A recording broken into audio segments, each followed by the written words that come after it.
ഇതിപ്പോൾ ഇല്ലാതിരുന്നുണ്ടായപ്പോൾ അമ്മയുടെ പേർക്ക് മാവിൻ്റെ മുകളിൽ കയറ്റി കഴിഞ്ഞപ്പോൾ കുമ്പളങ്ങയാണെങ്കിൽ ഒരു ഒറ്റ പോക്കായിരുന്നു.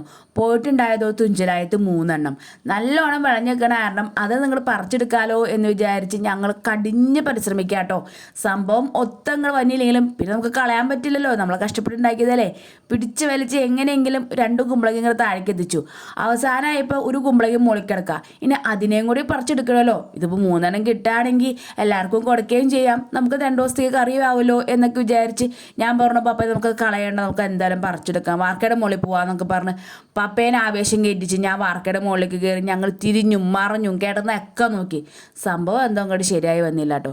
പിന്നെ കുമ്പളയ്ക്ക് താഴെ വീണ് കഴിഞ്ഞാൽ പറക്കെടുക്കാനായിട്ട് ഓടിച്ചേണ്ട ആവശ്യമില്ല, അവിടെ ഒരാൾ ഓൾറെഡി റെഡി ആയിട്ട് നിൽക്കുക പറക്കെടുക്കാനായിട്ട്. ഇത് കുമ്പളങ്ങയല്ലടാ തണ്ണിമത്തനാന്ന് പറഞ്ഞപ്പോൾ പിന്നെ ആൾക്ക് വലിയ മീച്ചൊന്നും ഉണ്ടായിരുന്നില്ല.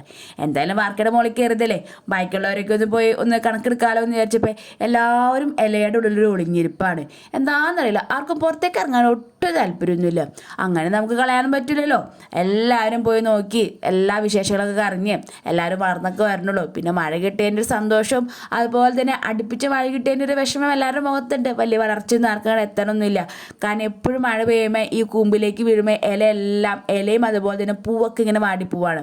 അപ്പോൾ പിന്നെ അതിൻ്റെ ഒരു വിഷമമൊക്കെ ഉണ്ട്. ഇപ്പോൾ മഴയില്ലാതാവുമ്പോൾ നന്നായി ഉണ്ടായിക്കോളും, കുറച്ചൊരു വളമൊക്കെ ഇട്ടെടുക്കണമല്ലോ എന്നൊക്കെ പറഞ്ഞ് ഇങ്ങനെ നടക്കുന്ന സമയത്താണ് നമ്മുടെ വലിയ സ്ഥിരമായിട്ടുള്ള കോവയ്ക്ക് ഉണ്ടായി കിടക്കുന്നുണ്ട്.